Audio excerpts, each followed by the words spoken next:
5 seconds to go.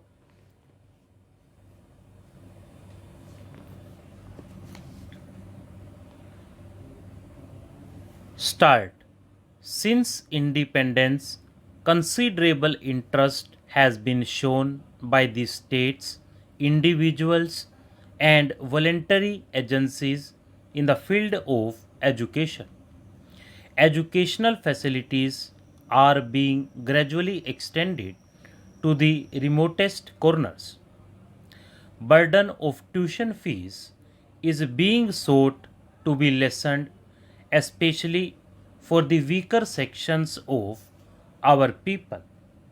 More attention is being given to education of girls and for providing technical, scientific, and professional instruction.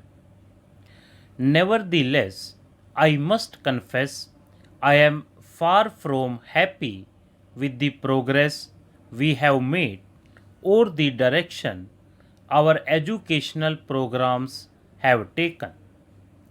Equal opportunity in the full and true sense does not exist. Even though the government gives merit scholarships to the deserving children of low income group to enable them to take advantage of public school education, the portals of our best institutions have, for all practical purposes, remained the preserve of the affluent few. We have witnessed a proliferation of educational institutions, but the curriculum is more or less a legacy of the times of Lord Macaulay. We have spent much energy on issues of language and medium of instruction, and yet what has emerged is mostly clouds of controversy.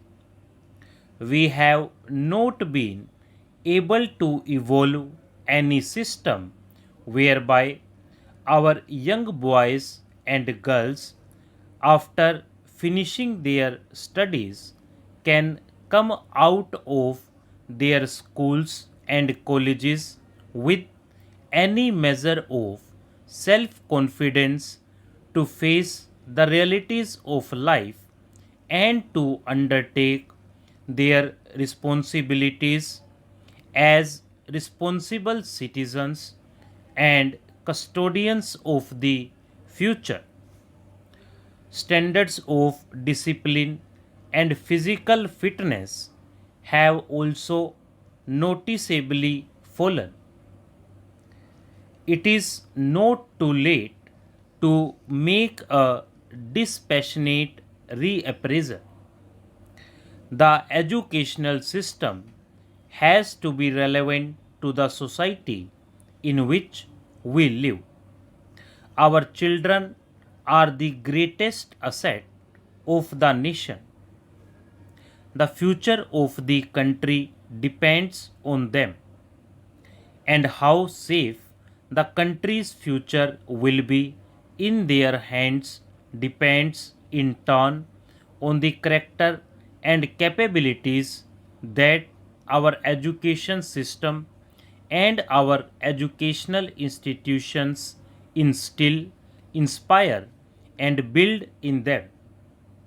Towards this end, our educational pattern has to be restructured so as to meet the challenge of our times.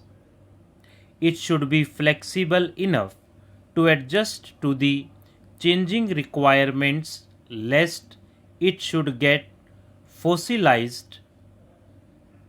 We cannot afford to pursue old methods in the changed situation.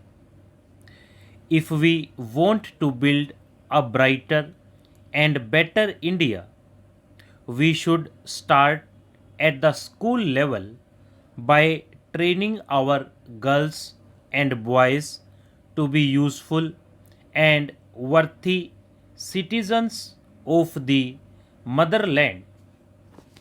There is need in our schools and colleges for greater attention to professional and job oriented courses of instruction so that our children can look forward to the future with confidence and hope and may not be pained with uneasy feelings of uncertainty and frustration as confront them today. There is also need to devote greater attention to sports and games for the play fields help in building not only the body but also inculcate discipline and capacity to lead. Our educational system needs to be so rearranged that while we instilling our young boys and girls ethical values and respect for religion, yet irrespective of the faith which they profess, they grow into good citizens with broad minded, generous, and Catholic attitude, treating all their fellow men as members of one large family without inhibitions of class or creed or material fortunes. For a vast country like ours, with many languages, many religions, and in a sense, many cultures, education must help to bring about a synthesis of them all and foster a sense of togetherness and thereby contribute to national integration and harmony. Very often, the question is asked whether the public school system is in harmony with the society in which we live. The public school system have undoubtedly rendered great service to the country in the past and can also contribute much in the years ahead, but the institution has to undergo reorientation in its objectives and a basic change in its concept of exclusiveness. It has to be recognized that public schools have afforded the flowering of personality and building of character of its children, and many of our illustrious sons have been the products of such institutions. The times have changed.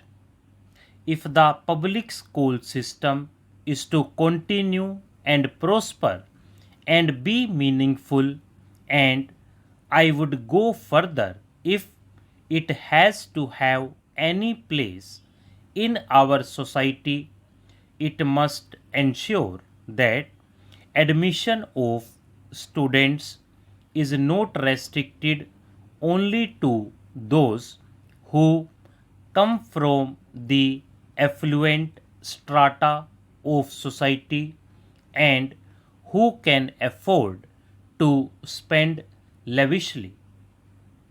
The intelligent and deserving students, irrespective of their social and financial status, must find an opportunity for admission to these institutions. To be precise and practical, firstly, a certain percentage of admissions should be reserved for bright students of less fortunate parents, and secondly, a certain percentage should also be earmarked for average students of the so called common people.